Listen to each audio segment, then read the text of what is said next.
Hello again, ladies and gentlemen. Michael Matt down here in the catacombs with, I hope, not another Catacomb Rant. I wanted to talk tonight about the Neo-Catholic phenomenon again, and a little example from... The Neo-Catholics?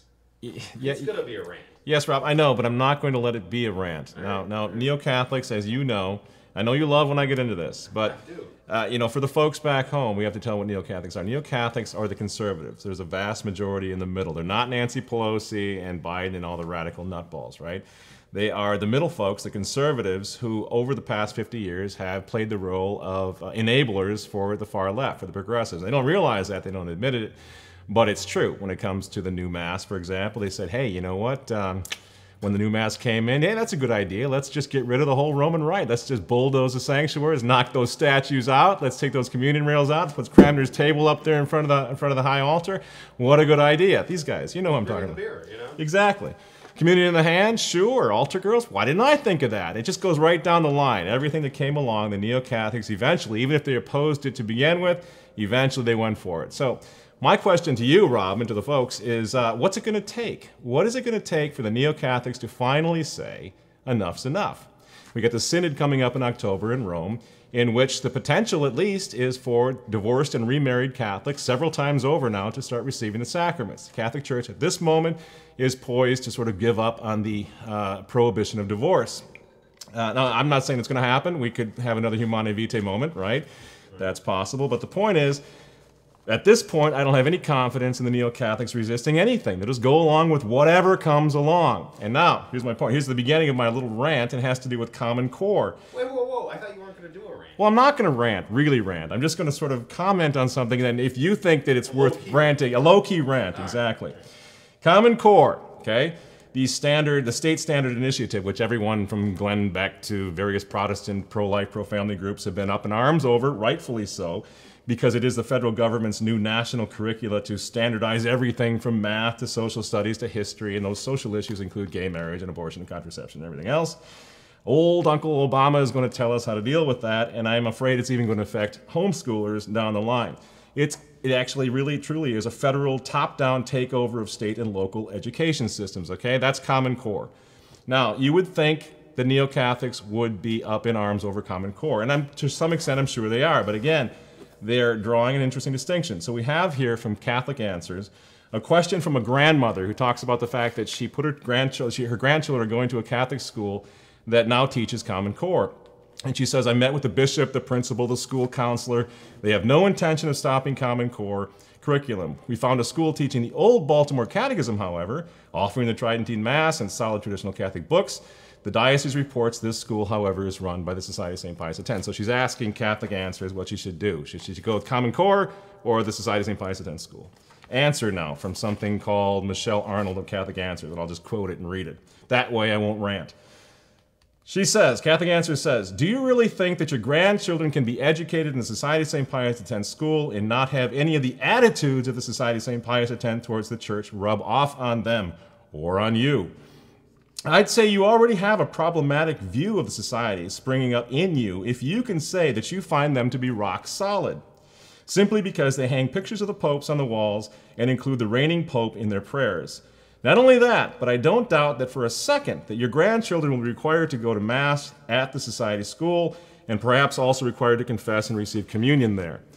And she concludes, as disappointing as it must be for your grandchildren's current school to dismiss your concerns about Common Core, it is still a far more Catholic environment for your grandchildren than this SSPX school, if only because it is in communing with the local bishop, end quote. Now, leaving aside the fact that half the bishops are not insisting on any sort of Catholic education for students these days. They're not being taught the rosary. They haven't a clue what the Mass is all about.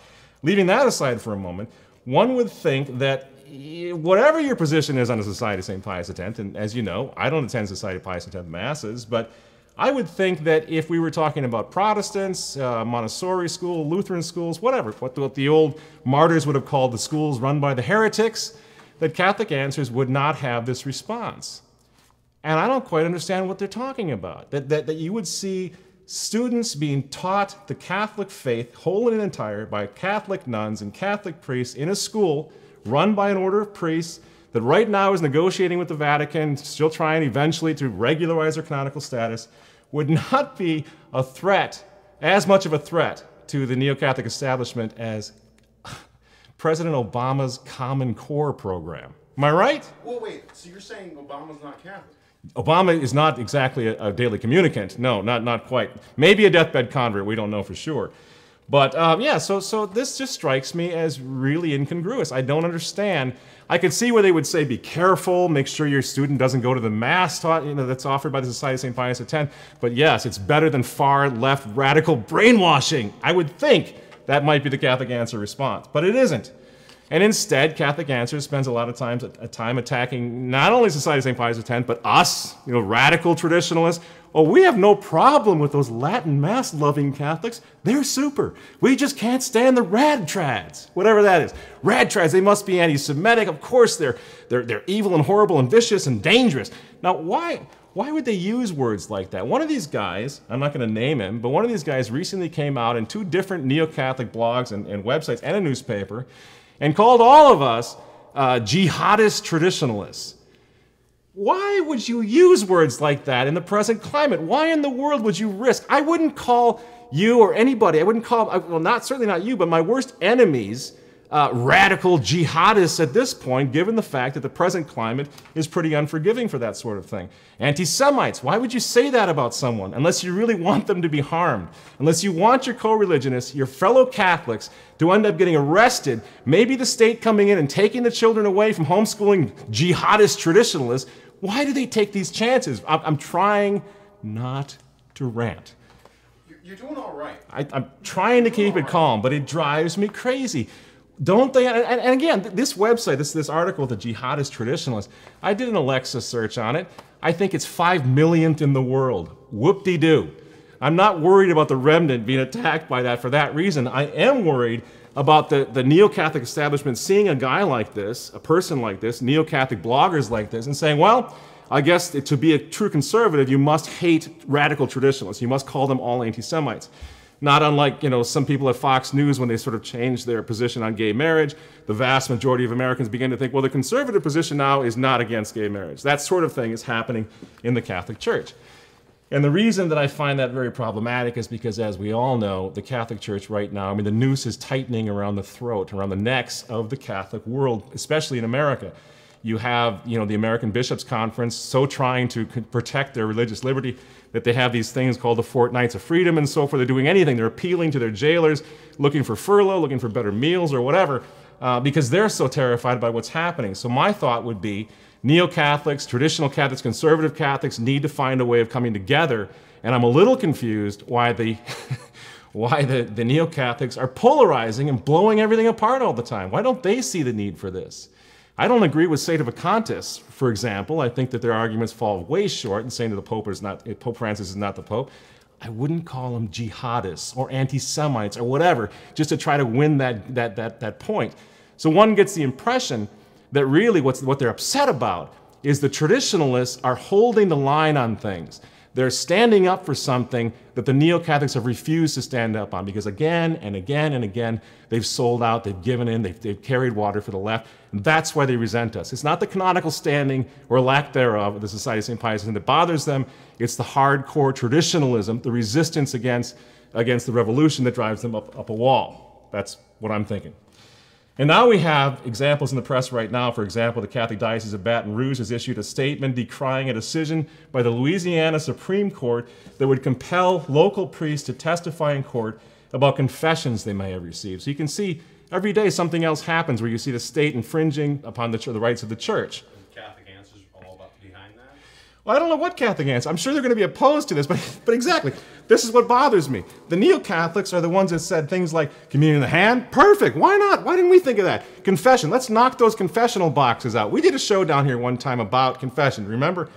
And the whole idea of the old confessional box protected the anonymity. So now when you have somebody come in and confess it being abused or whatever, the church, the priest is protected by the old traditional Catholic confessional, the way of doing confession. The Neo-Catholics, I don't know why, but you remember their arguments. It was so scary back in the day when the confessionals were so dark, and it's much easier for children to go to confession if it's not so dark and they can go face to face. I love that voice. Well, I mean, I don't mean to mock, but it just drives me nuts. I mean, what are you talking about? When you were a child, Rob, were you afraid to go to confession? No, none of us were. The darker the better. The priest didn't know who you were, and that was wonderful. You could really open up and confess your sins without any concern. So if the state has its way, in this case in Louisiana, and what's it going to do? It's going to change the whole dynamic of confession. We're all going to become nervous going to confession for fear that anybody could come in and make the priest break the seal. Now, right now, the Diocese of Baton Rouge is doing a great job. They issued a great statement, which you can see online. I'm talking about how this is undermining the whole thing. This is a violation of church and state, which in fact is what it is. But you know, at the end of the day, Rob, you start looking at what's happening as far as the state, the totalitarian regime that's coming into play. It's very Christophobic. It hates all things Catholic. Again, resisting the urge to rant. I wish we could find a way to convince our Neo-Catholics to knock it off. And we've tried to get them to do that down here. We're all about trying to build a bigger tent. But what they're doing is polarizing. It's dangerous for the church. It's dangerous for civil liberties, because the only chance all of us have of evading, evading what's happening or sparing ourselves what's going to come in terms of persecution is if we have enough of a Catholic world or a Catholic body left to resist. Are they going to be able to round us all up and throw us in the gulag? Maybe, but maybe not. The best chance we have is to lay down this ridiculous, circular firing squad mentality. And we have differences, of course we have differences, but stop attacking fellow Catholics, knock it off, and find a way to bring people together rather than dividing them. And maybe there's still time to change this. But so long as we have this attitude of mutually assured destruction, it's not going to get any better. We're going to be a lot of people, homeschool families, small schools, are going to be in a lot of trouble. So okay, that's about the end of the rant, and not too bad. Not too bad. Not too rantish. I think I did okay. Yeah. We'll try for a bigger rant next time. All right, folks, that's it from the Remnant Underground. Thanks very much for listening. We'll see you next time. Wow, that's